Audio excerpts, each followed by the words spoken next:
Di sini gue paham banget, semua dari kalian ya yang nonton video-video gue seperti ini itu pengen hidupnya berubah. Kalian pengen ngerasain perubahan hidup. Dari tempat yang sekarang kalian berada, kalian pengen gimana caranya hidup kalian bisa improve jadi lebih baik. Kalian tuh nggak pengen ya berdiam diri di tempat kalian sekarang. Makanya kalian cari video-video seperti ini untuk perubahan hidup kalian. Tapi gue akan bilang di sini ya, dan gue udah bilang di banyak-banyak video gue sebelumnya, bahwa waktu terakhir kalian untuk keluar dari tempat kalian adalah 5 tahun lagi, yaitu di 2030. Jadi ini bakal jadi 5 tahun paling krusial di hidup kalian. Mau kalian percaya gue atau enggak, terserah ya. Tapi gue janji nih, kalau lu abaikan omongan gue hari ini, lu akan mengalami penyesalan seumur lu hidup. Gue adalah orang yang sangat gemar untuk belajar dari yang namanya sejarah, karena gue percaya, mungkin nggak selalu sama. Ya, tapi sejarah itu selalu berulang. Kita mulai dari zaman dulu, ya zaman dimana banyak raja dan banyak budak. Hidup raja seperti apa? Ya banyak cewek, dia punya influence, dia punya power, dia punya banyak uang. Budak itu ngapain ya? Jadi budak. Zaman dulu, kalau misalnya lu jadi seorang budak, itu sulit sekali untuk kalian naik kasta untuk bisa jadi royalty atau jadi raja. Hampir tidak mungkin. Karena dari garis darahnya sudah jadi budak. Ini ada perubahan ya di sekitar tahun 1960-an di Amerika. Di mana buruh pabrik kasarannya, dia bekerja keras bisa punya rumah, bisa punya mobil dan punya istri yang sayang sama dia. Itu 1960.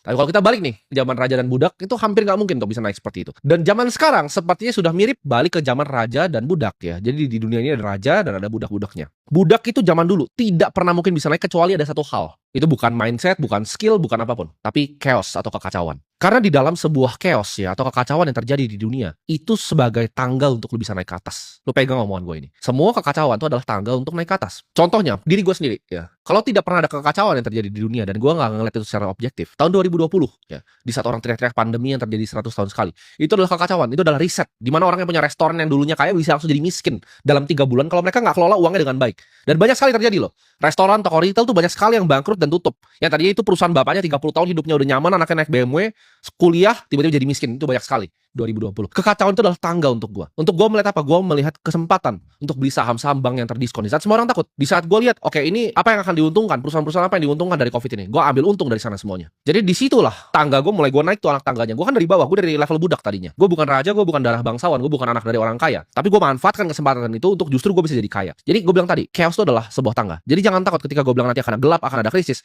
Lihat itu sebagai tangga. Gue kasih contoh di Eropa lama ya abad ke-14 ada wabah yang namanya Black Death di mana 30-60% populasi dari Eropa itu meninggal. Nah, apa yang terjadi setelah itu semua? Ada namanya labor shortage di mana orang itu tidak bisa lagi untuk bekerja. Jadi pekerjaan yang seharusnya dikerjakan oleh 100 orang sekarang dikerjakan oleh 30 orang. Dan uang yang tadinya didapatkan untuk 100 orang sisa 30 orang. 30 orang ini yang tadinya budak-budak ini, tadinya buruh-buruh ini dapat uang yang luar biasa banyak akhirnya. Dan mereka banyak yang naik kelas dari situ. Jadi zaman Black Death itu banyak yang mati tapi banyak yang naik kelas. Buruh-buruh yang bekerja keras di saat orang semua sakit. Mereka yang survive. Mereka yang nggak mau kontak sama orang lain. Mereka yang isolasi dirinya itu selamat. Ya, dan itu mereka jadi orang-orang kaya selanjutnya. Kita lihat sama ya di abad